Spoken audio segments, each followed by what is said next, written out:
আসসালামু আলাইকুম। সবাই কেমন আছেন? আশা করি সকলে ভালো আছেন। এই যে দেখেন আমি মাটির চুলায় রান্না করতেছি গ্রামের বাড়িতে, মানে আমার বাড়িতে। তো মাটির চুলার রান্নার স্বাদই কিন্তু আলাদা, সেটা আপনারা সকলেই জানেন।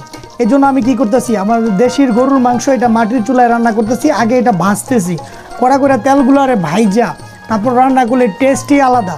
তো এটা স্মৃতি হিসাবে একটু রেখে দিলাম, যেন দেশ এবং দেশের বাইরে এবং যারা আছেন তারা দেখতে পারেন মাটির চুলার রান্নার স্বাদই কিন্তু আলাদা। গ্যাসের রান্না আর মাটির চুলার রান্না দুইটাই ডিফারেন্ট।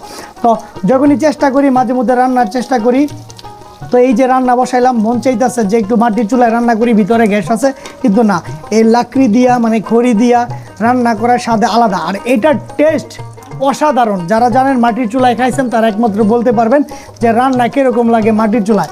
তাই এই ভিডিওটা করে রাখলাম স্মৃতি হিসাবে। সবাই চেষ্টা করবেন গ্রামে আসলে মাটির চুলায় রান্না করতে, এবং মাটির চুলায় রান্না অনেক স্বাদ। তো সবাই ভালো থাকবেন, সুস্থ থাকবেন, এবং সকল প্রবাসীদের জন্য দোয়া করবেন, এবং সবাই যেন ভালো থাকে, সুস্থ থাকে, এটাই আমার আশা। সবাই ভালো থাকবেন। আল্লাহ হাফেজ।